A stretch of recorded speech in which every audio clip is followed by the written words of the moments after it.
Assalamu alaikum wa rahmatullahi wa barakatuh. J'espère que vous allez bien. Je viens de me rendre compte que j'ai pas changé l'image. Je crois que c'est celle-là que j'ai mis pour aujourd'hui. Voilà. Donc aujourd'hui, Inch'Allah, on va poursuivre dans l'explication de la croyance musulmane et particulièrement dans l'explication du deuxième témoignage. Je témoigne que Mohammed est le messager de Dieu. On avait commencé à parler de certaines choses dont le prophète Mohammed sallallahu alayhi wa sallam a parlé et auxquelles il faut croire. Pourquoi il faut y croire? Parce que le prophète sallallahu alayhi wa sallam est véridique. Donc croire au message du prophète implique de croire en tout ce que le prophète sallallahu alayhi wa sallam a porté à notre connaissance et a transmis de la part de Allah. Et parmi ces choses, on a dit qu'il y avait le supplice et le châtiment de la tombe et l'interrogatoire par les deux anges qui sont Munkar et Nakir. Aujourd'hui, Inch'Allah, on va parler de la résurrection. Parce que le prophète, sallallahu alayhi wa sallam, également nous a confirmé qu'après la mort, nous allons être ressuscités et nous allons être rassemblés pour être jugés. بسم الله الرحمن الرحيم الحمد لله رب العالمين وصلى الله وسلم على سيدنا محمد طه الأمين وعلى آله وصحبه الطيبين الطاهرين اللهم لا سهل إلا ما جعلته سهلا وأنت يا حي يا قيوم تجعل الحزن إذا شئت سهلا اللهم علمنا ما جهلنا وذكرنا ما نسينا وانفعنا بما علمتنا وزدنا علما. La louange est à Allah, le Seigneur des mondes, et que l'honneur et l'élévation en degrés soient accordés au prophète Muhammad sallallahu alayhi wa sallam. Nous demandons à Allah qu'il nous fasse apprendre ce que nous ignorons, qu'il nous fasse nous rappeler de ce que nous avons oublié et qu'il nous augmente en connaissance. Et nous lui demandons de nous préserver de l'état des gens de l'enfer et nous demandons à Allah qu'il nous accorde une intention sincère dans l'apprentissage de la science de la religion.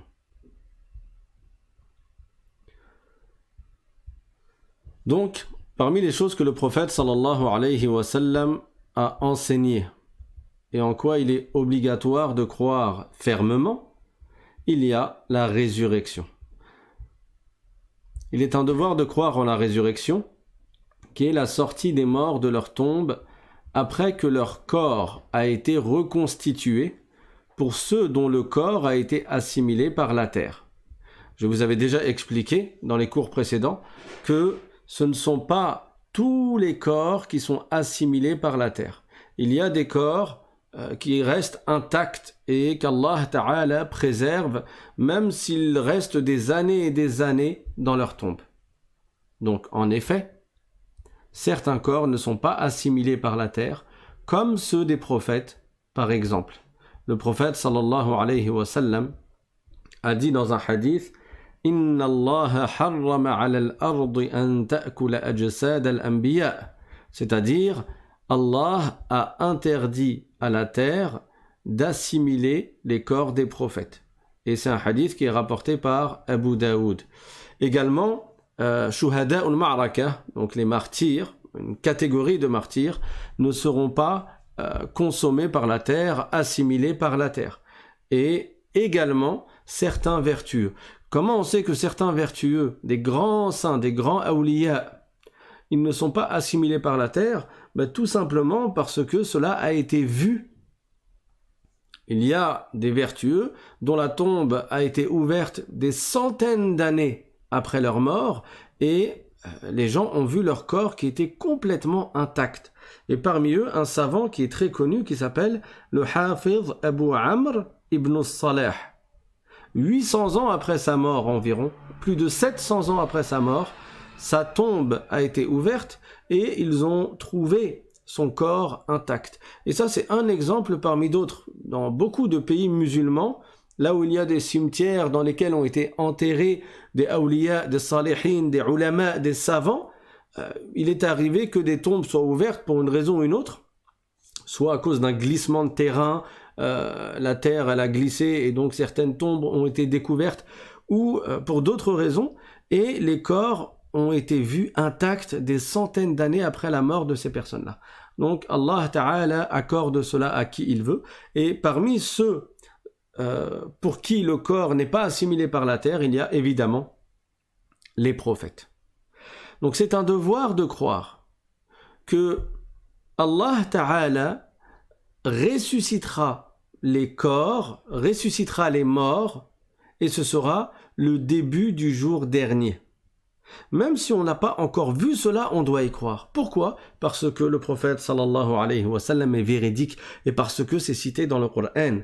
Allah Ta'ala dit dans le Coran وَأَنَّ السَّاعَةَ آتِيَةٌ لَا رَيْبَ فِيهَا وَأَنَّ اللَّهَ يَبْعَثُ مَنْ فِي الْقُبُورِ, c'est-à-dire, et l'heure du jugement dernier va arriver sans aucun doute, et Allah ressuscitera ceux qui sont dans les tombes. Donc ça, c'est la parole d'Allah subhanahu wa ta'ala. Et le prophète sallallahu alayhi wa sallam en a parlé également à plusieurs reprises. Et c'est un des points principaux, un des points fondamentaux sur lesquels n'étaient pas d'accord les associateurs de Quraysh. Ceux qui ont combattu le prophète sallallahu alayhi wa sallam, ils s'interrogeaient et ils se moquaient, ils faisaient des railleries. Et ils parlaient, ils exprimaient leurs doutes et le fait qu'ils n'étaient pas convaincus sur la réalité de la résurrection et du jour dernier. Ils ne croyaient pas en l'au-delà. Et dans beaucoup de versets du Coran, il nous est indiqué que ceux qui ne croyaient pas en l'au-delà, ceux qui ont refusé de croire en la résurrection, ils seront ressuscités et ils seront châtiés. Ils mériteront le châtiment parce qu'ils n'ont pas cru au prophète sallallahu alayhi wa sallam. Donc ce verset, c'est le 7e verset de Suratul Hajj. Et on va voir que, en fait, les premiers versets de Suratul Hajj sont très importants à comprendre et ils nous parlent du jour dernier et ils nous parlent de la résurrection. Allah Ta'ala dit dans le Coran, Bismillahirrahmanirrahim, Ya ayyuhan nasu attaqu rabbakum, inna zalzalata as-sa'ati shay'un 'azim. يوم ترونها تذهل كل مرضعة عما أرضعت وتضع كل ذات حمل حملها وترى الناس سكارى وما هم بسكارى ولكن عذاب الله شديد. Dans ces deux premiers versets, Allah Ta'ala dit dans le sens donc, ya ayyuhan nasu attaqu rabbakum, c'est-à-dire, ô vous les gens, faites preuve de piété à l'égard de votre Seigneur, craignez votre Seigneur. Et cette crainte, elle s'exprime par l'obéissance, par le fait d'accomplir ce qu'il vous a ordonné et d'éviter ce qu'il vous a interdit. Pourquoi? La corrélation est faite juste après, dans le même verset. Inna zalzalata as-sa'ati shay'un 'azim. Pourquoi vous devez obéir à Allah et le craindre? Pourquoi vous devez éviter de lui désobéir? Parce que la zalzala, le tremblement de l'heure, de as-sa'a, du jour dernier, c'est quelque chose c'est quelque chose de 'azim. C'est-à-dire que c'est quelque chose, comment dire, d'éminent, c'est quelque chose d'effroyable, c'est quelque chose de gravissime. Ce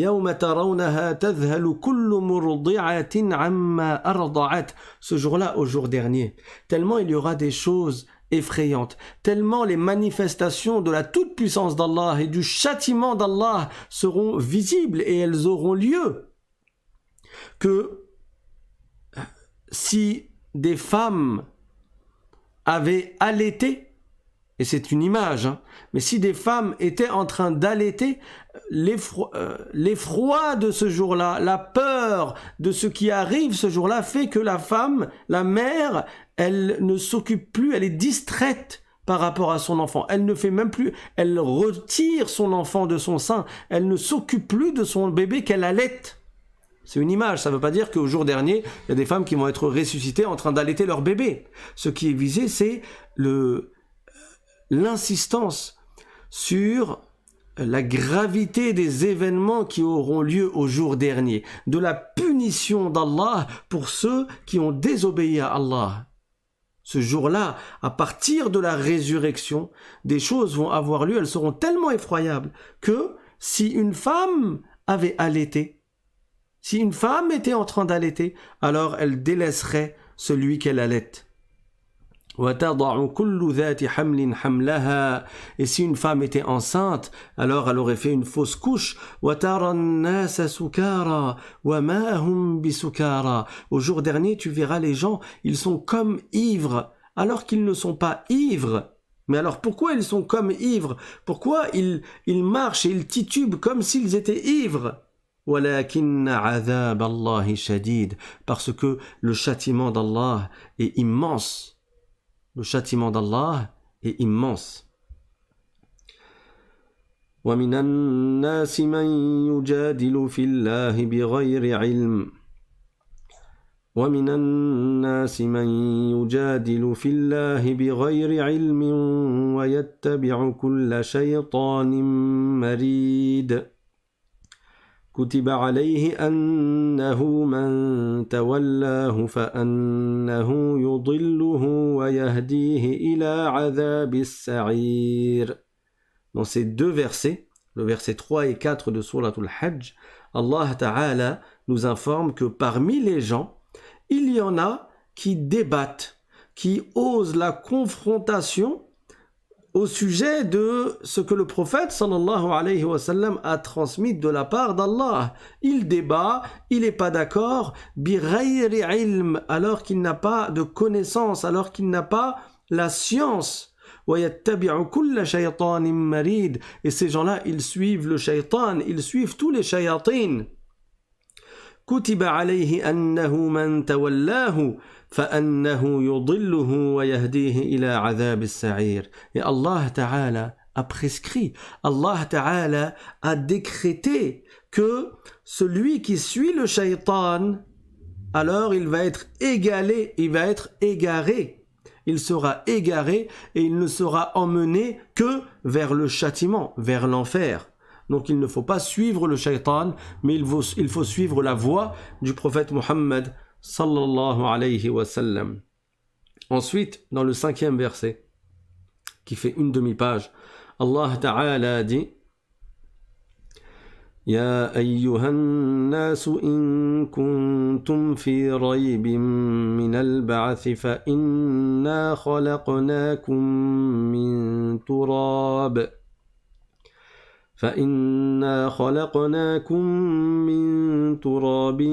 ثم من نطفة ثم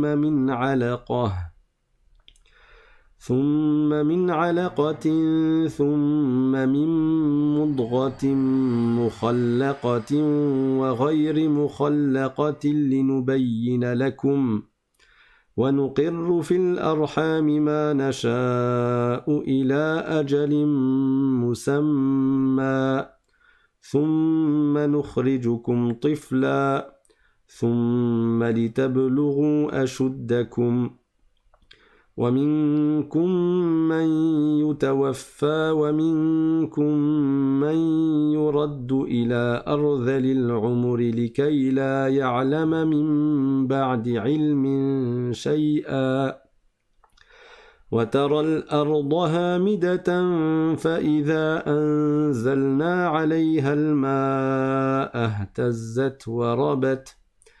اهتزت وربت وأنبتت من كل زوج بهيج.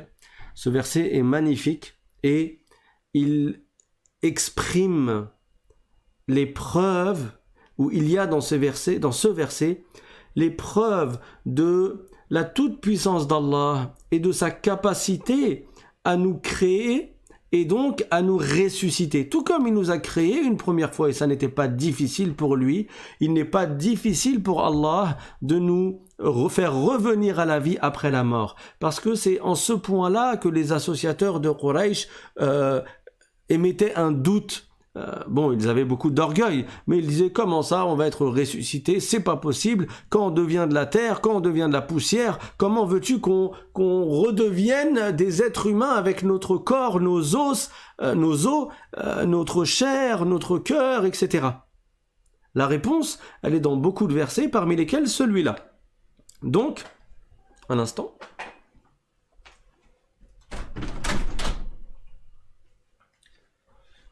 Donc, Allah Ta'ala dit Ya ayyuhan nasu in kuntum fi raybin min al-ba'th.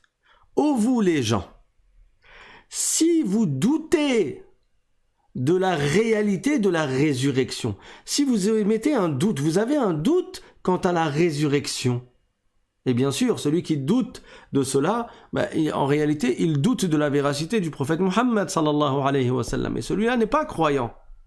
Parmi la croyance au prophète Muhammad sallallahu alayhi wa sallam, il y a de croire à la résurrection, parce que le prophète en a parlé.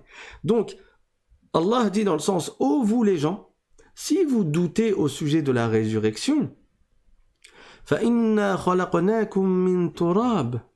Alors certes, nous vous avons créé à partir de terre, c'est-à-dire Adam alayhi salam a été créé, qui est notre ancêtre, il a été créé à partir de terre et d'eau. Donc eux, ils doutent en disant, mais après qu'on soit redevenu de la poussière dans la terre, comment on peut redevenir des êtres humains recomposés complètement, reconstitués complètement? Mais déjà la première fois, on a été créé à partir de terre. Donc ça n'est pas impossible pour Allah. C'est-à-dire que notre première origine humaine, c'est Adam alayhi salam qui a été créé à partir de terre et d'eau. C'est-à-dire, et ensuite, à partir du mani de vos parents, c'est-à-dire du sperme de vos parents, ce liquide-là est la source, c'est l'origine de votre corps. Et pourtant, il n'y a pas de correspondance visible entre la terre et entre ce liquide qu'est le sperme, le mani. Mais notre source, notre origine, d'une part, c'est la terre et l'eau, avec laquelle a été créé Adam alayhi salam, et ensuite, secondement, c'est le mani de nos parents. Et après cette transformation qui est le mani, Allah Ta'ala nous a transformés à nouveau en une alaqa. Une alaqa, c'est comme un caillot rigide de sang, du sang qui a coagulé. Donc pareil, comment du mani, du sperme, il devient un morceau de sang. Et après avoir été transformé en un morceau de sang, un caillot de sang, on est transformé en un morceau de chair qui a une superficie telle qu'on peut la mâcher. C'est comme de la nourriture qu'on va mâcher dans notre bouche.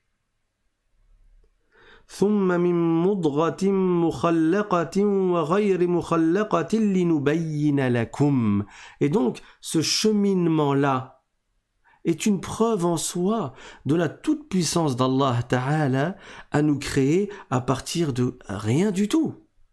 Allah Ta'ala est le créateur de l'univers.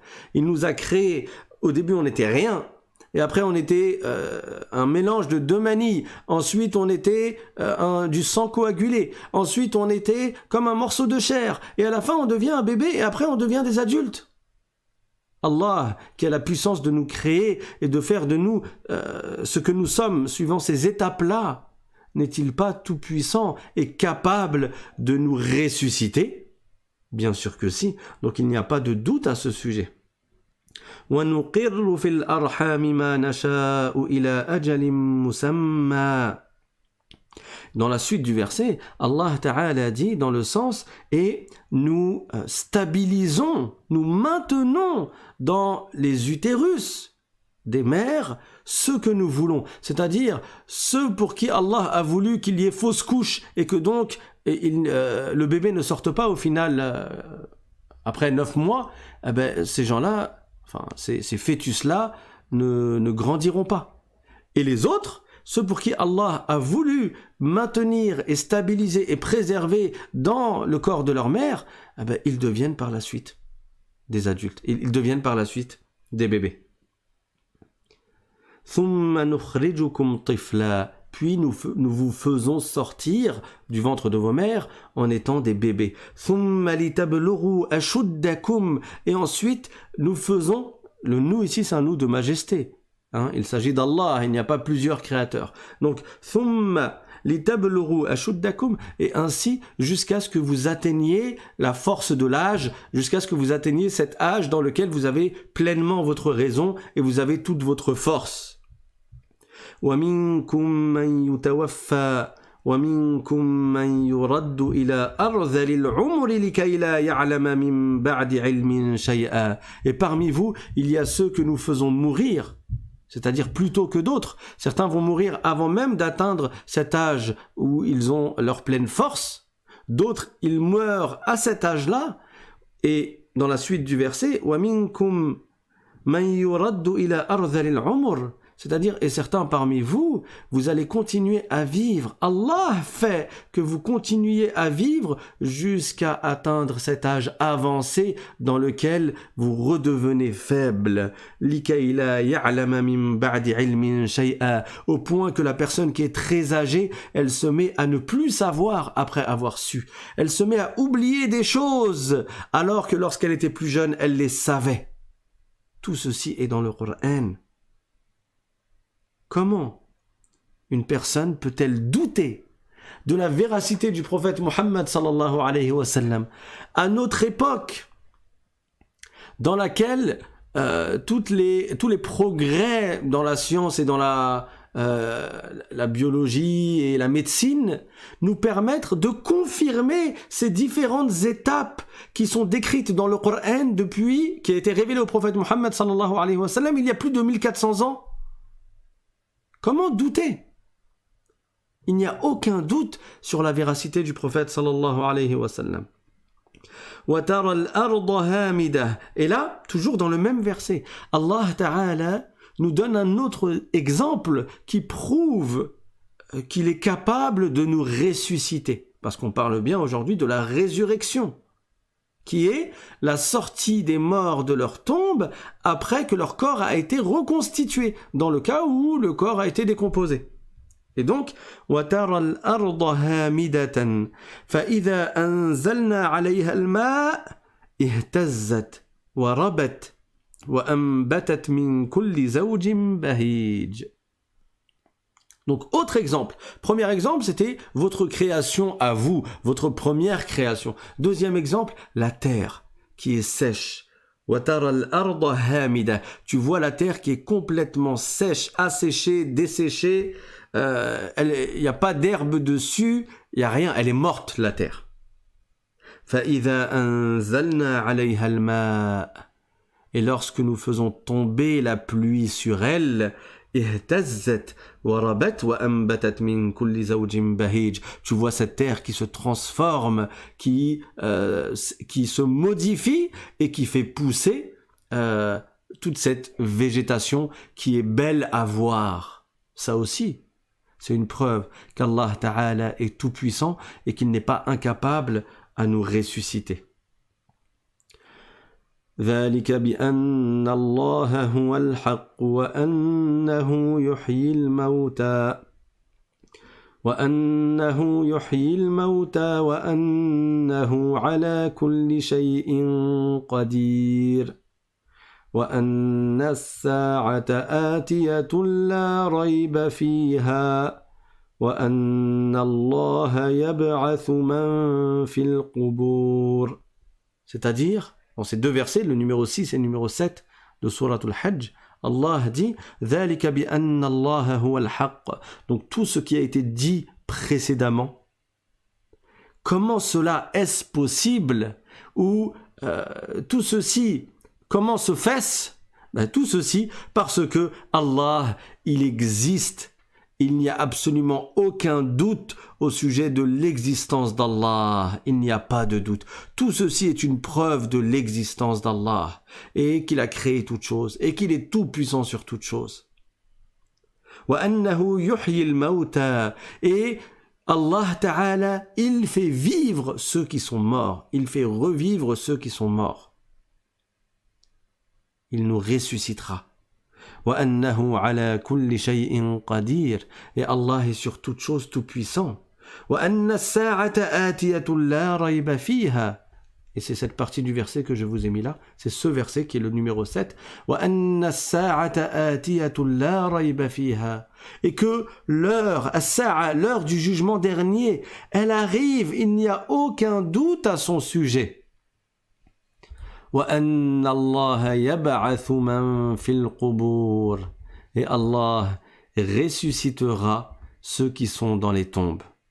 Et c'est à partir de la résurrection que commencera le jour du jugement qui dure 50 000 années. Allah Ta'ala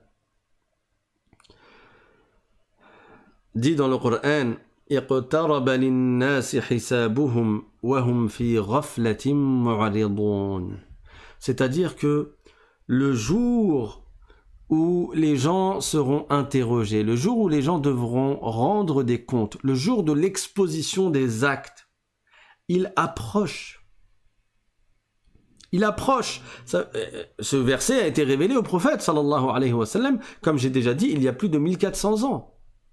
Donc ce jour-là, le jour dernier, il approche. وَهُمْ فِي غَفْلَةٍ مُعْرِضُونَ. Et les gens, ils sont dans leur insouciance, ils sont distraits. Au lieu de se préparer pour le jour dernier, au lieu d'œuvrer pour le jour dernier, au lieu de s'activer à accomplir les devoirs et à éviter les péchés, à craindre Allah et à lui obéir, ils sont dans leur insouciance, cette fameuse quête après l'argent, cette fameuse quête et cette course au plaisir éphémère, cette course au bonheur éphémère.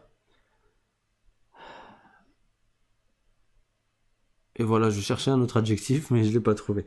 Bref, donc, Allah Ta'ala nous ordonne de nous préparer pour l'au-delà. Et il dit dans le Coran, « Ya ayyuhan nasu » ou plutôt, il dit dans le Coran, « Ya ayyuhalladhina amanu taqullah wal tanzur nafsum ma qaddamat lighad » c'est-à-dire, ô vous les croyants, craignez Allah, encore une fois, faites preuve de piété, appliquez les devoirs, évitez les péchés, et que chacun considère ce qu'il a réservé pour demain, c'est-à-dire pour le jour dernier. Que chacun réfléchisse, est-ce que je suis prêt ou pas? Si l'ange de la mort vient ce soir, ou si l'ange de la mort vient aujourd'hui, est-ce que je suis prêt? Est-ce que j'ai accompli suffisamment de bien? Est-ce que je me suis repenti de mes péchés? Est-ce que j'ai rendu aux gens ce que je leur devais dans le cas où j'ai été, par exemple, injuste envers eux? Est-ce que je leur ai rendu leurs droits? Est-ce que je peux dormir tranquille et mourir tranquille? Ou bien non, je ne suis pas prêt, j'ai besoin d'encore un peu de temps. Il y a un homme qui s'est imaginé être dans l'au-delà. Il s'est imaginé être arrivé au jour dernier, ce jour qui est effroyable, ce jour dans lequel les manifestations de la toute-puissance d'Allah apparaîtront, le jour dans lequel il y aura des châtiments intenses. Ce jour-là, il se l'est imaginé et il s'est dit, il s'est parlé à lui-même, en s'imaginant dans ce jour-là. Il a parlé à sa nefs et il lui a dit « Oh ma nefs ». Tout ça, c'est dans son imagination. Il lui a dit « Oh ma nefs, qu'est-ce que tu souhaiterais dans cet instant précis ?» Et sa nefs de lui répondre « Je souhaiterais revenir dans le bas monde pour avoir encore un peu de temps pour pouvoir me rattraper, me corriger et œuvrer pour l'au-delà. » Alors cet homme, il s'est dit à lui-même « Ah ben ça y est, tu y es. Anta fil umniyah. Tu es dans ce souhait que tu as dans le cas où que tu aurais dans le cas où tu serais. Faut que je révise la conjugaison. Mais je crois que c'était bon. Donc, tu es maintenant dans ce souhait dans lequel tu aurais été si tu avais été au jour dernier. Ça y est, ton souhait là, en t'imaginant dans le jour dernier, ce souhait que tu as, ce souhait ultime, ce seul souhait que tu aurais eu, qui est de revenir dans le bas monde pour avoir encore un peu de temps, pour œuvrer pour l'au-delà, tu es dedans, tu es dans le souhait. Anta fil umniyah. Alors œuvre. Alors œuvre. Allah Ta'ala a révélé au prophète Muhammad sallallahu alayhi wa sallam plus de 6000 versets. Il y a divergence entre les savants, non pas une divergence quant aux versets, est-ce qu'ils font partie du Coran ou pas, hein. Le Coran est intact depuis qu'il a été révélé au prophète Muhammad sallallahu alayhi wa sallam et que le prophète l'a enseigné à ses compagnons. Il n'y a rien, il n'y a pas une lettre qui en a été perdue. Mais la façon de compter les versets, il y a divergence là-dessus entre les savants. Mais c'est plus que 6000 versets. Et le dernier verset qui a été révélé au prophète Muhammad sallallahu alayhi wa sallam, après ces 6000 et quelques versets, c'est le suivant. وَاتَّقُوا يَوْمًا تُرْجَعُونَ فِيهِ إِلَى اللَّهِ ثُمَّ تُوَفَّى كُلُّ نَفْسٍ مَا كَسَبَتْ وَهُمْ لَا يُظْلَمُونَ. C'est-à-dire, et préparez-vous et craignez ce jour dans lequel vous reviendrez au jugement de Dieu. Ce jour dans lequel chaque personne recevra la rétribution de ses actes. Chacun recevra, il récoltera ce qu'il a semé. وَهُمْ لَا يُظْلَمُونَ. Et personne ne sera lésé, personne ne subira d'injustice. Chacun aura en fonction de ce qu'il aura accompli dans ce bas monde. Donc, ce verset qui vient clôturer la révélation au prophète Muhammad sallallahu alayhi wa sallam, quel est le son de cloche qu'on entend? Quelle est la morale après tous les versets qui ont été révélés? Quel est ce que l'on en tire de ce dernier verset? De se préparer pour l'au-delà, d'être prêt pour le jour dernier, d'œuvrer pour le jour dernier, de craindre Allah et d'avoir peur du jour dernier pour s'y préparer. Donc parmi les choses que le prophète sallallahu alayhi wa sallam a enseignées et en quoi il est obligatoire de croire fermement, il y a le jour dernier. Allah Ta'ala dit dans le Coran Maliki yawmiddin. Dans Surah Al-Fatiha, Alhamdulillahi Rabbil Alamin, Ar-Rahman Ar-Rahim, Maliki yawmiddin. Celui qui a la souveraineté sur le jour dernier. Yawmuddin, c'est le jour du jugement dernier. Vous savez comment on fait pour se préparer pour le jour dernier? On apprend la science de la religion et on l'applique. Tout simplement. Ilmun wa amalun wa ikhlas. Apprendre, appliquer et avec sincérité. C'est-à-dire ne pas œuvrer dans le bien dans le but de rechercher les éloges des gens. Celui qui réunit ces trois choses-là, il apprend la science de la religion, il apprend ce minimum obligatoire qu'il est indispensable de connaître pour savoir ce qu'Allah nous a ordonné, ce qu'il nous a interdit, pour savoir comment appliquer ce qu'Allah Ta'ala nous ordonne d'appliquer. Apprendre cela, l'appliquer avec sincérité, c'est cela le chemin qui mène au paradis. Et c'est pour ça que il y a quelqu'un qui a demandé au prophète sallallahu alayhi wa sallam une fois. Il lui a dit Ya Rasulallah, ayyun nasi khayr. Il lui a dit ô messager d'Allah, qui est le meilleur des gens? C'est qui la meilleure des personnes? Et le prophète sallallahu alayhi wa sallam a répondu Man tala umuruhu wa hasuna amaluhu. C'est celui qui a une longue vie avec des bonnes actions. Il a une longue vie et il l'a utilisée à faire beaucoup de bonnes actions. Chaque fois que le temps s'est écoulé, il en a profité pour l'utiliser dans le bien, dans les hasanat, celui-là, il fait partie des meilleurs. Alors, le compagnon lui a demandé فَأَيُّ النَّاسِ شَرٌّ. Il lui a dit, et qui est la pire des personnes? Qui fait partie des pires des gens? Et le prophète sallallahu alayhi wa sallam lui a répondu مَنْ طَالَ عُمُرُهُ وَسَاءَ عَمَلُهُ. Donc il a commencé la phrase pareil, il a dit c'est celui qui a une longue vie, mais avec des mauvaises actions. Ça veut dire qu'il a eu beaucoup de temps pour se repentir. Il a eu beaucoup de temps pour se préparer pour l'au-delà. Il a eu beaucoup de temps pour obéir à Allah. Mais tout ce temps qu'Allah lui a donné, il l'a utilisé dans le mal. Il y a un grand savant qui s'appelle le Hafiz Ibn al-Jawzi. Dans un de ses livres, il a dit qu'au jour dernier, en fait, nos respirations sont comme des casiers. Imagine plein de casiers, plein de tiroirs qui seront à toi au jour dernier. Et bien sûr, c'est une image, ça ne veut pas dire qu'il y aura des tiroirs. Mais imagine qu'il y a plein de tiroirs, toutes tes respirations, tous tes instants qui t'ont été donnés de vivre, qui t'ont été accordés dans cette vie, tous ces instants-là, imagine que ce sont des tiroirs.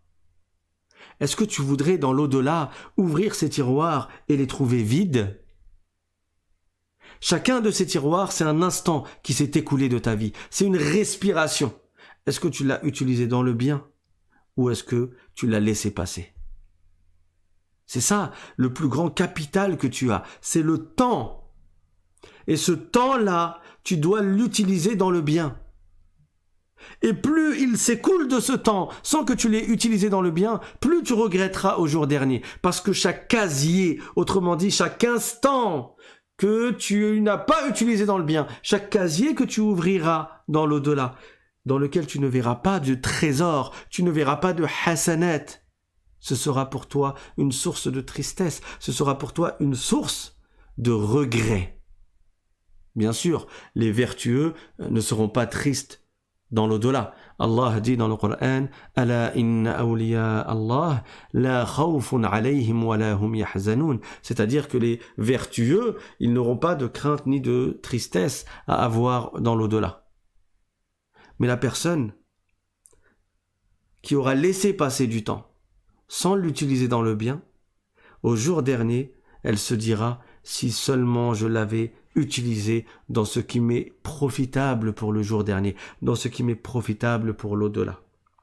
Inch'Allah ta'ala, on parlera plus en détail du jour dernier dans le prochain cours. On va s'arrêter là pour aujourd'hui.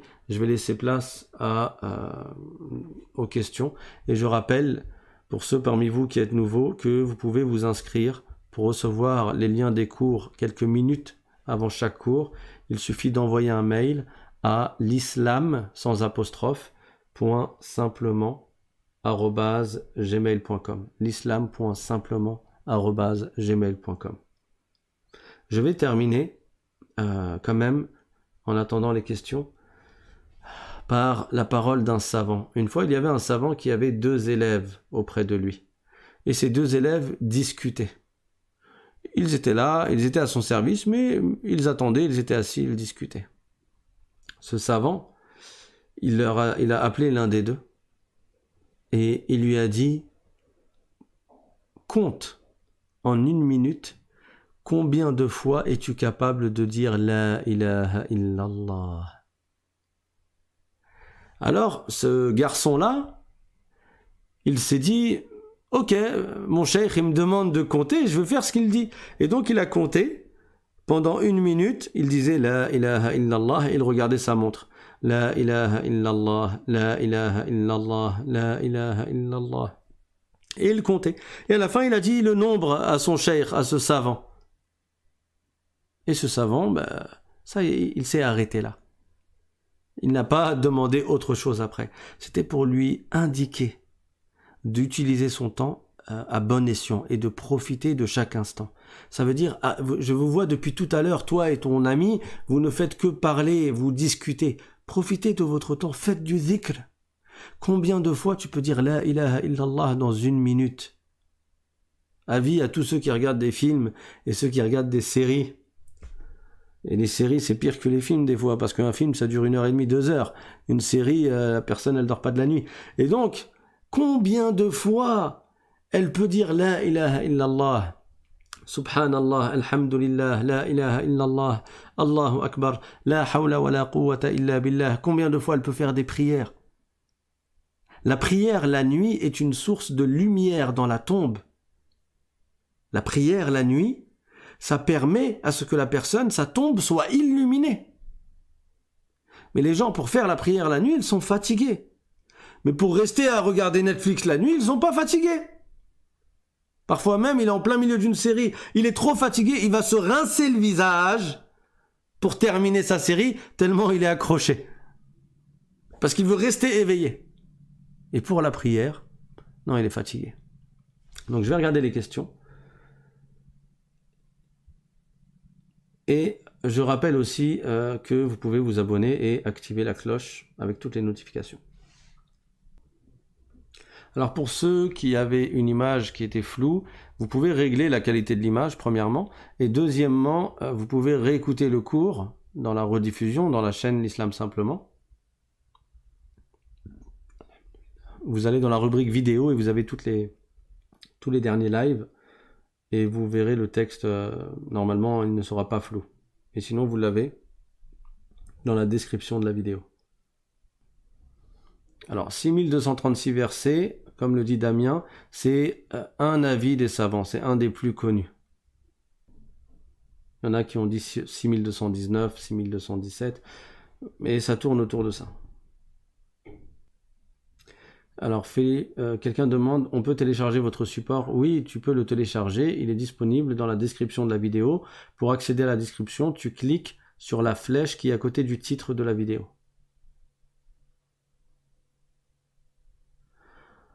Alors quelqu'un demande, c'est 45 minutes que dure le cours? Ça dépend.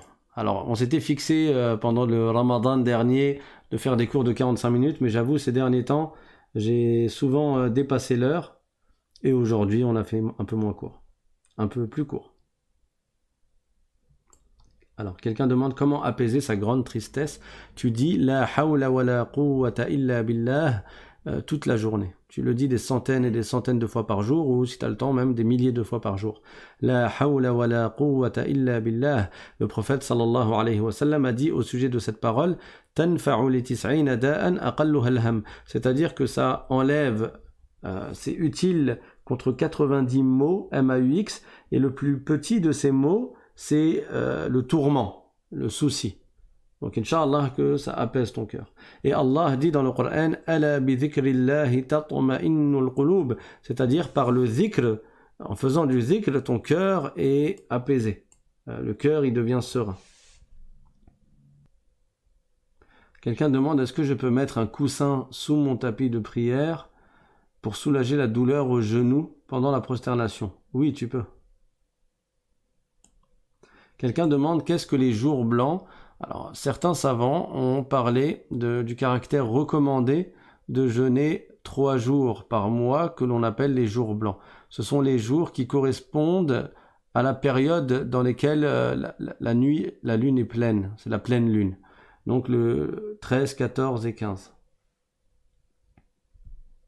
De chaque mois lunaire. Le 13, 14 et 15 de chaque mois lunaire. Je ne parle pas de janvier, février, mars, avril, etc. Je parle des mois lunaires. Là, on est dans le mois de Rajab. Après, ce sera le mois de Sha'ban. Après, ce sera le mois de Ramadan. Après, ce sera le mois de Shawwal. Après, Dhul Qa'da. Après, Dhul Hijjah. Après, Muharram, etc.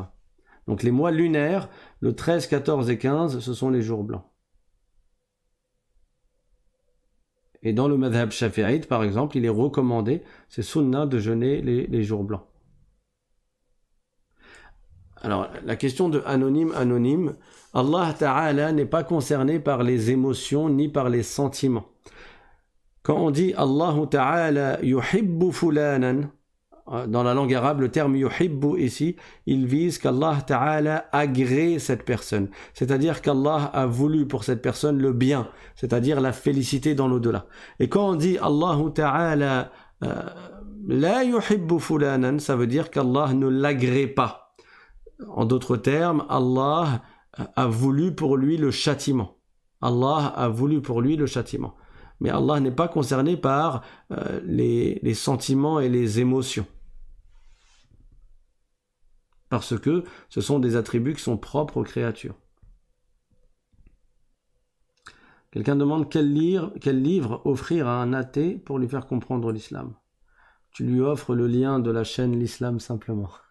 Et particulièrement, tu vas dans la playlist, dans la rubrique playlist, il y a une playlist qui s'appelle cours hors série, et dedans il y a un cours qui s'appelle pourquoi, quand et comment se convertir à l'islam. Ça pourrait lui être utile, Inch'Allah. Un conseil pour les prières nocturnes. Mets ton réveil.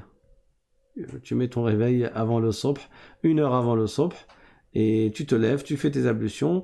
Tu commences même par 2 rak'ah. Ne te dis pas au début je vais faire 30 rak'ah. Non, 2 rak'ah. et après tes 2 rak'ah, tu fais un peu de zikr, un peu de dua, et tu essayes de conserver cela sur la durée. Le prophète sallallahu alayhi wa sallam a dit dans un hadith, Inna ahabba al-amali ila Allah adwamuhu wa in qalla, c'est-à-dire les actes qui sont les plus agréés par Allah sont ceux qui restent sur la durée, même s'ils ne sont pas nombreux. C'est-à-dire ceux sur lesquels tu persévères. La continuité est importante. Combien de temps dure le châtiment ou la félicité de la tombe? Alors, la personne qui est dans la félicité et dans la tombe, comme j'ai déjà expliqué dans le cours précédent, je crois d'ailleurs, c'est elle est dans une félicité, un bonheur, avec le corps et l'âme, jusqu'à ce que le corps il se désintègre et il soit assimilé par la terre, après quoi l'âme elle va au paradis. Là on parle du croyant vertueux. L'âme elle va au paradis et elle profite de plaisir au paradis. Et pour ce qui est du non-croyant, son châtiment, il dure dans sa tombe avec le corps et l'âme, jusqu'à ce que le corps soit complètement assimilé par la terre, après quoi l'âme elle va dans la 7e terre, dans un endroit qui s'appelle Sijjin, et l'âme continue à se faire châtier jusqu'à la résurrection. Et pour ce qui est du musulman qui est désobéissant, qui est grand pécheur, et qui se fait châtier dans la tombe, il y a des savants qui ont dit que le châtiment de la tombe ne dure pas plus que 7 jours pour lui. C'est certains savants qui ont dit ça. Ils ont dit le châtiment de la tombe pour le musulman désobéissant, il dure 7 jours maximum. Et après, c'est après la résurrection, quoi, au jour dernier. Ça, c'est certains savants qui ont dit ça, et d'autres, ils n'ont pas dit ça. Quelqu'un demande, est-ce que c'est possible d'avoir les cours en MP3? Inch'Allah, on est sur l'élaboration d'un site internet. Ça prend du temps parce que, pour diverses raisons, mais dans le site internet, Inch'Allah, on mettra non seulement les liens des cours qui redirigeront vers la chaîne YouTube ou que l'on pourra regarder en vidéo sur le site internet, et il y aura également les cours en MP3 que l'on pourra écouter sur le site internet ou télécharger. Inch'Allah, c'est en cours de projet. Faites des doigts pour que ça aboutisse. Quel type de musique est autorisé? Alors, tu as écrit 2 fois la même question, je pense que tu voulais dire, et quel type de musique n'est pas autorisé? Les instruments à cordes et à vent ne sont pas autorisés. Les instruments à cordes, comme la guitare, comme le piano, et les instruments à vent, comme la flûte, la trompette. Par contre, les instruments à percussion, comme le douf, le tambourin, ça c'est autorisé, c'est permis. Alors il y a quelqu'un qui écrit, nous sommes à 561 vues, donc votre promesse. Non, ma promesse c'était 5000 vues en live, c'était pas 500. À l'époque où j'avais fait cette promesse, on était déjà 500. LOL. Et on est toujours 500. Ça veut dire que vous n'avez pas fait beaucoup de partage. Alors pour la question sur la résurrection sans vêtements, j'allais l'expliquer dans le prochain cours quand j'allais parler du jour dernier, Inch'Allah, et du rassemblement. Il faut savoir que les prophètes seront vêtus, ils ne seront pas dénudés. D'accord? Les prophètes, les vertueux, ils seront vêtus. Les pieux seront vêtus. Ils seront rassasiés. Les grands pécheurs, eux, ils seront tout nus. Ceux qui ont commis des grands péchés et qui n'ont pas fait de repentir et à qui il ne sera pas pardonné, eux, ils seront tout nus. Et les non-croyants, eux, ils seront non seulement tout nus, mais ils seront aussi traînés sur leur visage. Inch'Allah, on en parlera la semaine prochaine, dans le prochain cours. Quelqu'un demande, est-ce que la prière de witr est réalisée en récitant seulement la Fatiha? Alors oui, mais la personne aura délaissé la sunnah, qui est de réciter une sourate après la Fatiha. Et dans la prière de l'witr, il y a des savants qui ont dit de réciter les 3 dernières sourates. Qul huwa Allahu ahad, je parle dans la dernière rak'a. Qul huwa Allahu ahad, Qul a'udhu bi rabbil falaq et Qul a'udhu bi rabbin nas. Donc c'est recommandé dans la prière de l'witr de réciter après la Fatiha. Si la personne elle ne récite pas après la Fatiha, La prière est valable, mais elle sera passée à côté de hasanat.